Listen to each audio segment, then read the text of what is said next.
our I predetermined questions. So you said something that was very important. You said that you traveled to Orlando in July to visit the Libertarian Convention.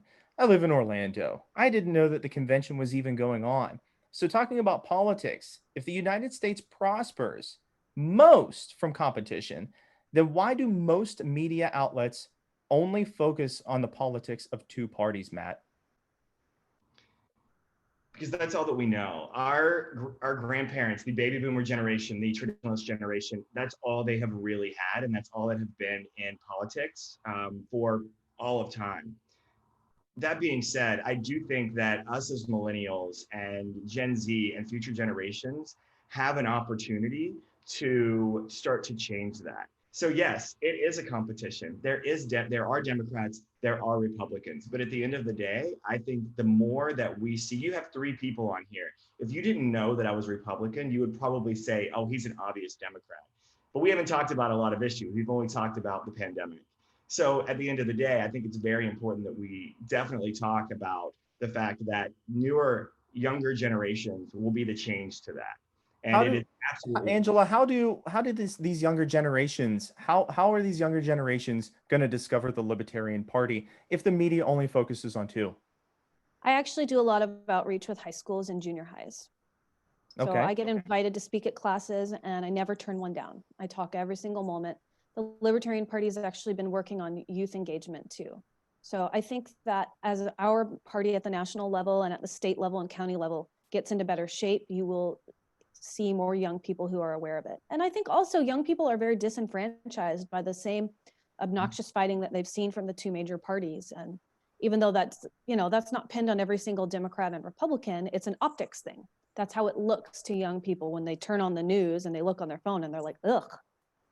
Yeah, So to Matt's point that we've only been advertised two parties for a long time. There's been many presidents in the past. If you read Abraham Lincoln's book, or if you go back even further to Thomas Jefferson, they wanted to legislate a minimum of five parties or seven parties to be represented within our actual Constitution. Now we're down to two. We've got two parties going back and forth.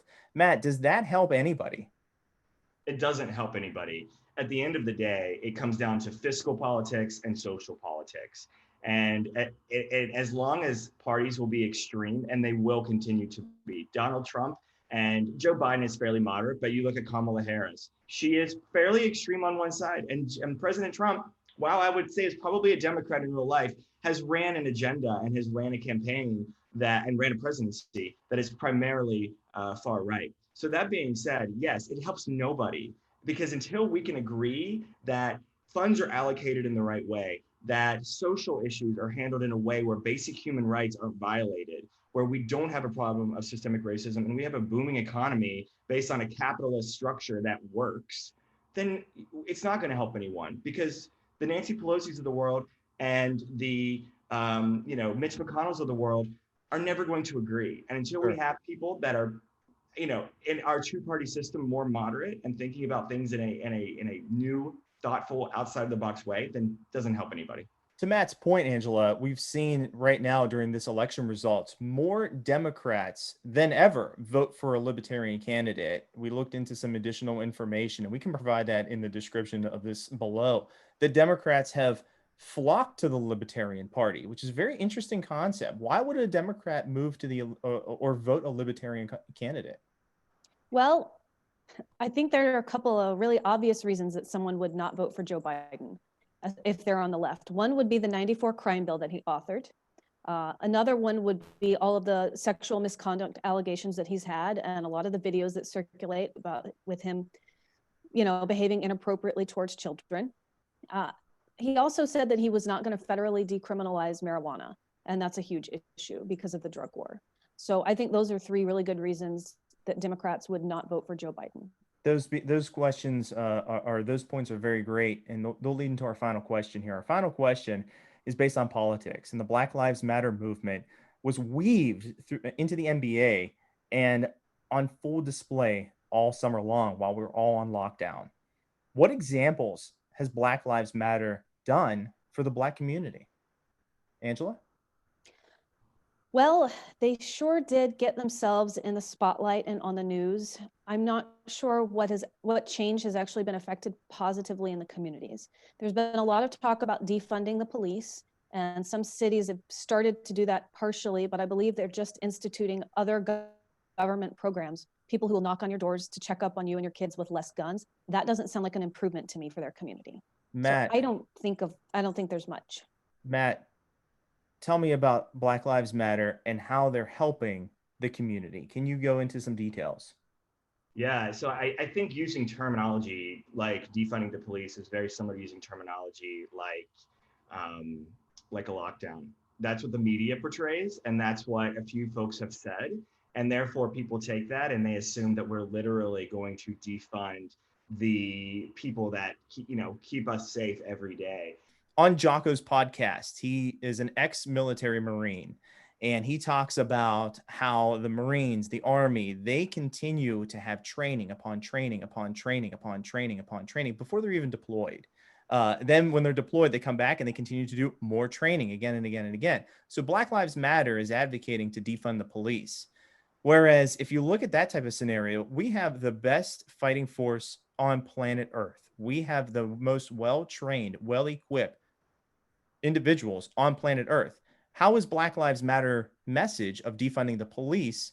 How does that compare to where he came from, saying that we need more training and more funding? One key thing that you said there was the military. That is not your local police department in some small town in West Virginia or Missouri, or even a large city like Baltimore, Maryland. It is the military that has the funding, that has the reputation of greatness, in my opinion. I mean, the military is ultimately who keeps us safe every day, on a grander scale. So those are two different things. But I think from the Black Lives Matter perspective, yes, there are always going to be folks within these organizations that people aren't going to agree with or that do unsavory things. But at the end of the day, the Black Lives Matter movement has brought a sense of awareness to the ultimate systemic racism in our society. You can call for defunding the police. That's never going to fully happen. It's going to happen in a way that makes sense in the cities that it makes sense in. And things like you mentioned from that podcast, when it comes to making sure that people are mentally prepared to go into battle or to go on, jump in their squad car and, go see go to a drug bust or a domestic violence situation. I am not convinced that all of our police officers in all of our cities and towns are equipped to do that. So it all Angela, comes to down to what Matt's saying, I mean, there's a lot of good points that he brings up. With that, I saw you roll your eyes at our military. Can you tell us how that type of funding and training wouldn't equivalent to a safer community? No one in Afghanistan or Iraq is any safer for our presence there. The war on terror is a war for empire, for US global domination, and I don't support it. And I don't support the militarization of the police. I don't feel safe around the police. I don't hate every cop that I see, but I don't want to ever have to go through a stop and frisk. I don't want police officers putting their hands on me, touching me. As a woman, it's horrifying. As a Black man who's nervous because he's seen other Black men be shot on TV, I can imagine how horrifying the experience would be for him as well. I don't feel safer with the police around. I also know that it would be ridiculous to completely defund the police if there was no other service. As a libertarian, I would support privatizing the police, because then you can fire them and you can sue them when they do get out of bounds. I would love to see more accountability. I think that would be a really good solution to making our communities safer, and the people would not be as afraid of the cops because they didn't have qualified immunity.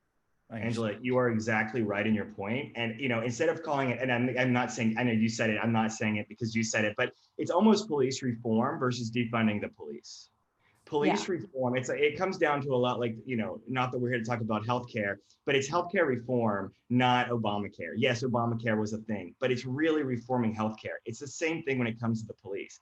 I don't like to get pulled over for a traffic stop, and I'm a cisgendered white male. I cannot imagine what it would be like to not be in my shoes, even for a simple traffic stop, So let with that, alone. Angela, have you taken any of these opportunities with Black Lives Matter or anything against the police to court? Not to court. We've been working on some resolutions and policy proposals for LA County. Thanks for joining us today. For our most updated content, make sure you hit that subscribe button below and ding that notification bell. That way you're alerted every time that we post brand new content. If you want to be a part of the discussion, drop us a comment below. Your favorite question, we'll pick one out and we'll feature it next time. Thanks. Bye.